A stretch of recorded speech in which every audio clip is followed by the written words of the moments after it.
Daudi alizidi kuwa mkuu, kwa maana Bwana Mungu wa majeshi alikuwa pamoja naye.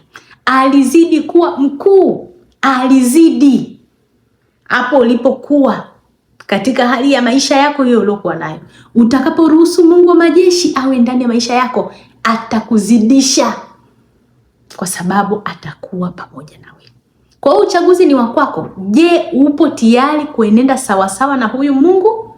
Je, upo tayari kumruhusu Mungu katika maisha yako, au utaenenda kwa nguvu zako wewe mwenyewe? Uamuzi ni wa kwako. Lakini utambue jambo moja tu, kwamba hakuna pande 3 4, pande ni 2 tu. Utakapomwacha Mungu wa majeshi, basi utakuwa upande mwingine wa adui mwovu Shetani. Utake usitake, pande ni 2 tu, hakuna upande wa katikati mpendwa. Ni either umtumikie Mungu au uvutwe na mwovu Shetani akurarue, akumalize. Uchaguzi ni wa kwako. Na unapochagua ufahamu kwamba kwenye mikono yako kuna majukumu mpendwa. Hautaangamia tu peke yako. Utapochagua kumfuata Mungu au utapochagua kumfuata Shetani, basi ujue hata familia yako nayo umeiweka rehani. Kwa sababu utapoamua kuenenda katika maisha ya dunia hii, watoto wako nao watafuata huko huko, mke wako atafuata huko huko, jamii unayoizunguka nayo itajifunza mambo hayo hayo. Kwa hiyo una mchango mkubwa sana katika kuokoa au kupoteza familia yako, katika kuiokoa jamii yako au kuipoteza jamii yako.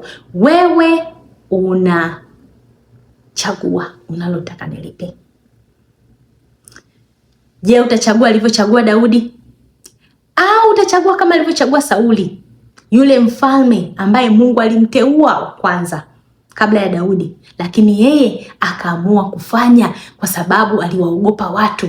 Mungu alipomwambia nenda ukapigane, na unapopigana uwa kila kitu, usichukue hata kitu kimoja, yeye akasema hapana, kwa sababu vitu hivi ni vinono na watu wakamshawishi, bwana utaachaje vitu hivi? Chukua nenda navyo. Akaamua kusikiliza wanadamu badala ya kumsikiliza Mungu wa mbinguni. Na hivyo ndivyo hata sisi leo tunafanya. Kwa sababu dunia inatuzunguka, ndio tunayoiona kwa macho yetu haya. Tunaacha kusikiliza kile kitu ambacho Mungu anatuelekeza katika neno lake takatifu. Badala yake tunasikiliza sauti za wanadamu, na wanadamu hawa tukumbuke kwamba ni wanadamu kwa kutazama, lakini ndani yao kuna roho ya mwovu Shetani ambayo inawafanya wakuvute wewe nje, mbali na Muumba wako. Uchaguzi upo mikononi mwako, uchaguzi upo mikononi mwangu. Je, ni nini, ni kitu gani utakifanya?